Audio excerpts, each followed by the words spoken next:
Hey you guys, I'm going to talk about Love and Hip Hop Hollywood Season 3, Episode 10. But before I do, excuse the background, I'm making me some chicken. Y'all know me, my favorite is chicken. But, that ain't what I want to say. God's willing, I'll know for sure about tomorrow. I will hopefully be in Houston, Texas hopefully Thursday till Sunday or Monday, if God willing, because I'm trying to work some things out. But yeah, we're supposed to drive out tomorrow and then get there like tomorrow, Wednesday night, early Thursday or whatever, and we'll be there until then for my little brother's wedding. So yeah, if you're in the Houston area, make sure y'all hit me up.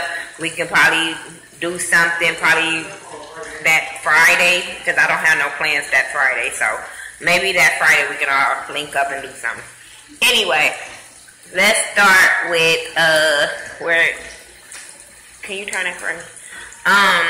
Nikki goes to Rosa to tell her she's sorry. She go to her with some flowers and tell her she's sorry. She didn't mean to hurt her, yada, yada, yada, bullshit. Bullshit, bullshit. I was like, okay, when she first started saying sorry, I was like, okay. But then, after I saw what else happened, I'm like, yeah, bitch, I'm over it. I'm over defending you of saying, okay, you acted like that because of your brother dying. No, bitch, you want your cake and eat it too, and you don't know how to be honest to motherfuckers, period, point blank. Because this girl told you, y'all gonna be honest, no more lies, all that shit. And you said, yeah, y'all was gonna be cool again, and she ain't gotta worry about nothing. Yeah, okay. Then, let me go on and finish her little punk ass story up. She goes and meet up with Safari and kind of basically tells him the same thing, but he's so gullible and stupid that he want a house and some dogs and rub coconut oil on her. He's just a fucking dumb. Oh my God, I want to like him, but then I see him with her and be like, why do you be dumb over pussy? I just don't understand it. I can understand if he was dumb over pussy if he was 16, but you a grown ass man and you be real slow sometimes. I promise he is. This whole thing with, that's what we want to talk about, because I'm not doing step by step. Fuck all that. We can talk about Ray J and Princess. But before I do, let me go do my chicken real quick. Hold on. My baby, he don't be doing it right. Okay, so Princess and Ray J, they go to this church. And all of a sudden, Ray J is all in to put his ideas in the wedding. Even though he keeps saying whatever Princess wants, all of a sudden he wants all his ideas in. But not only his ideas, his mama ideas. And I'm sitting there like, you should have had your mom meet up with her when y'all first met with the wedding planner. Why would you have involved your mom when your girl already had these ideas knowing who your mama is? So Sonya comes in and she like taken aback about, you know, the way things is going and her and the looks of things. And I'm sitting there like, I'm with Princess, bitch, she's the bride. That's why she sees things first. I'm saying she has to have the approval. This is her wedding, not yours, Sonya. But Sonya don't give a fuck. So then Ray J started talking about how he wants this Coming to America theme. I think that's what they had. I don't know. I didn't care. But he wanted more modern. She wanted tradition, but he wants more modern. But he wants Coming to America. So, okay, with that. That wedding planner was looking like, this is too fucking much for me. I'm not with this. I don't even care. I'm over this shit. That's really how she was looking, and I'm just sitting there like, oh, poor wedding planner dealing with Norwoods. Okay. You do celebrities, but have you ever done something for the Norwoods? Because I've seen when David Totaro did something for them, and I was just like, run, David, run. So, anyway, moving on with them, Sonya wants to meet up with Ray. She wants to have lunch with both of them or whatever, talk about the wedding ideas. But she wants to talk to Ray first. She wants to talk to him about being ready for marriage. And I totally understand that, too, being his mama. You want to talk to him about being ready. You know what I'm saying? Are you sure you ready and stuff like that? Because that's what her whole thing was with him. Is you sure you ready to be with her and be married to her? Because it takes a lot in a marriage. Y'all can't just say get married and then the first time something go wrong is, oh, I'm out, or, you know, just all kind of shit. It takes a lot to be married. Trust me. It takes a lot. And I don't think a lot of people understand that. A lot of people want the wedding and don't know what it entails to be married. And when they get married, it be a shell shock for them. And that's why we have so many people getting divorced quick, because they don't understand what it takes to keep a marriage. Anybody can get married, but don't nobody be knowing what it takes to keep a marriage. So I think that's what Sonya was trying to really get to them, because of the turmoil that they've been in. I don't think it was so much that she doesn't like Princess. I think it's because she sees so much that goes on with them, and she knows where it's going to lead down to. So she, as she talking to Ray, Princess walks in, and she basically just straight up with Princess, like, I don't think you guys should be getting married. I'm not thrilled about this and all this kind of stuff. So Princess is like, I knew, you know what I'm saying? And she was like, Ray was like, I didn't know, you know what I'm saying, that his mama felt like this. But Princess fucking knew, so Princess feeling some kind of way because of Sonya said this. I totally understand. And I understand both sides, because I've been there, Princess. I've been there where the mother-in-law feels some kind of way about you. Trust and believe that. But all you can do is take her advice and move on. You guys can take her advice and run with it, or you guys can take her advice and you can show her, like, you guys are really in love and you really into this marriage or whatever. But you don't have to just, what she did was she really let Sonya get in her head. Because after that, she met up with Ray at a photo shoot, and she totally disrespected him. And I'm glad he put her in her fucking place. Y'all know me about women showing up to their man's job and acting an ass. Like, I don't give a fuck. I'm not with that. I don't care who you think you are. That is his job. And I don't care about no ratchets hanging on him. He's been an artist, like he said, since he was 15. So, bitch, if you can't handle that, you're not going to be able to handle a lot of shit. I'm just saying. Ray J has been in music. Ray J has been on television. Ray J is on television now. So, the girl's going to be always on him. So, for her to act like that because a girl was doing her job on a video shoot was total out of line. And like I said, I'm glad that he checked her ass. And then, like, and then I don't like how she was disrespectful towards him, talking about get a bitch better than me, ain't nobody gonna watch your video. Like, that really shows you how supportive you are of your man and how much you think of your man. Like, that was the way but they got married. Ray J, you stupid. You should have listened to your mama. Any bitch that would say that to you, you should have listened to your goddamn mama. But then I guess she thought about it because he didn't come home from work or whatever, and he stayed at the place. And so she all of a sudden comes back up there and still be disrespectful. When she still tried to pop off on him about not coming home. And he was like, I just stay here to be creative. I don't have time to be dealing with that. And then he was saying how he was a grown man, and she was like, I can't tell. She was still being disrespectful, and I was just like, but you're not going to get what you want out of him. And y'all noticed that he could tell she was putting on for the camera. And when she was telling him to be himself, and he said, I am in a minute, you could tell she walked away because she knew that he was going to go off on her ass. Because remember, last season, I think it was, when she was saying how, he don't let her do anything. All of a sudden, this season, she got a voice. She trying to tell him what to do. I'm like, girl, he ain't falling for that shit. He gave you a little leeway. Now he like, bitch, pump your motherfucking brakes before your ass be homeless. Period, point blank. And I think she kind of got that. Let's go back to the beginning of Max, Ray J, Brandy, and Princess in the studio. They in the studio, and Max is rapping some song, Romeo Must Die. He all of a sudden now wants to get in front of the camera and be a rapper. I'm like, no, stick to the songwriting. Please stick to the songwriting. I'm not saying the song is bad. I'm just saying it sound like every fucking thing else, and why would you put your face to that? No. Stick to the songwriting and make your money like that. Don't kill your career. I'm just saying. Don't do it.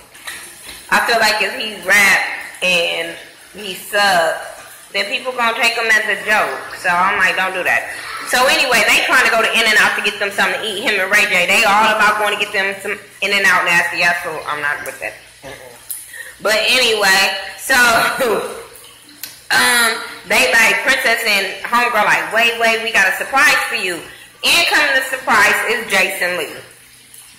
Okay, so Jason Lee, they tell them, oh, watch this.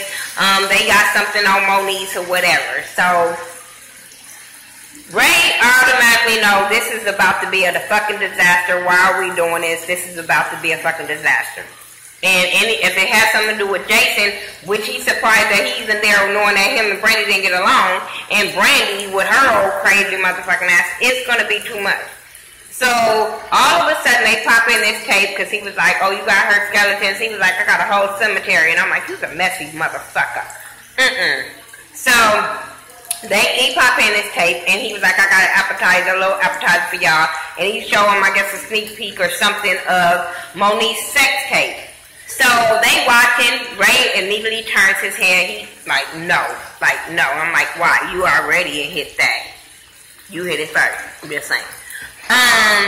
But, you know, they all like, what the fuck? They going off, and then Princess is over here like, ooh, she got a hairy booty. I'm like, bitch, maybe because she don't like it in the ass. I don't know. Bitch, why you all up in her asshole? I don't know. But anyway, Ray, he gets upset because he like, man, I know her mama, I know her people. Her mama play tennis with my people's like, what the fuck? Like, but I'm like, you already fucked her. That's why your girl over there in her feelings. You already fucked. But my thing is, why, if y'all, I'm not gonna show my man a naked bitch that I don't get along with. That's not gonna fucking happen. Nope. What if he be like, damn? What if that bitch has skills and he be over there like, I don't wanna look, but I'm gonna look anyway, and then be all up in that bitch DM, then your motherfucking ass gonna be mad, you dumb bitch. Like, for real. So Ray makes Princess leave with him. And then Max feels some kind of way, so he said he's going to talk to Fizz about it. So next thing you know, he do talk to Fizz about that. So I was like, okay, cool. Brandy and them had some kind of event that Mona didn't even give a fuck about sharing with the world.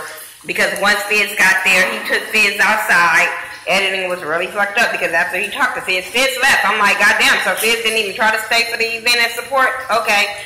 But he pulled Fizz outside and let him know that, you know, they cool, and he was gonna be messy, but he thought about it, and he thought about Cam, and he thought about his respect for Fizz, and he didn't want to put out the sex tape, but he got a new plan. I don't know what the new plan is, but he got a new plan for Moniece. But he wants to let Fizz know, and Fizz was like, okay, cool, I'm glad you let me know. Fizz is kind of upset, like, goddamn, Moniece is always in some shit. But I'm like, Moniece did not start this. I don't know if y'all motherfuckers need to go back. I'm just saying. But Moniece did not start this. Her shit was a little bit more like boom. But she didn't start this. Them bitches started this by calling her a bad mom on television. When they did not film with her, they wasn't cool with her. They started doing that little chihuahua bitch. So, and then Princess just mad because she fucked her dude and told every fucking body. But, whatever, like, okay, that shit is not what we fighting about. You know what I'm saying? They fighting over the whole shit with little chihuahua bitch. And my thing is, the little chihuahua started the beef. And y'all talking about don't play victim and all this type of shit. No, she's not playing victim. I'll get into that. I just got really, really mad just thinking about them trying to think, dogging her about this sex tape was going to fucking do anything. And I'm like, y'all is, and I'm so with Moniece because after Fizz heard about this, Fizz go and talk to Moniece about the tape. She was so surprised. She was so surprised when he told her about this tape because he was saying, you know, sometimes when you keep poking somebody, you're going to get hit back and all this kind of stuff because he asked her about her doing what she did at her release party, and she was like, I don't feel bad for this shit. But when he told her that what was going on, she was like, this is why I don't feel bad for what I fucking do. And I was like, I'm totally on your side. Because like she said, as a mother of a person that says somebody's a bad mom, this is what you do, Brandy. This does not make you look good whatsoever. And that dumbass bitch Princess wouldn't fucking know. Because maybe, I'm not going to even say because she ain't got kids. Because as a woman, you should just not do no shit like this to another fucking woman. Period, point, fucking blank. That shit ain't cool. But yeah, that shit is not cool to just do to another woman. So I hope Brandy gets the fucking backlash that she deserved. Her and Princess for doing some messy shit like this. And Jason Lee needs the ass whooping that he motherfucking deserved. So Fizz ended up meeting up with Jason Lee at the end of the episode about the whole sex tape.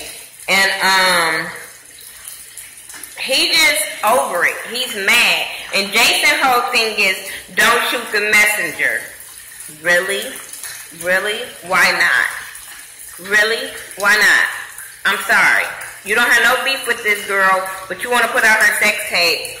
Why not shoot the fucking messenger? Then he gets mad because Moniece, like I said, she was surprised about this shit.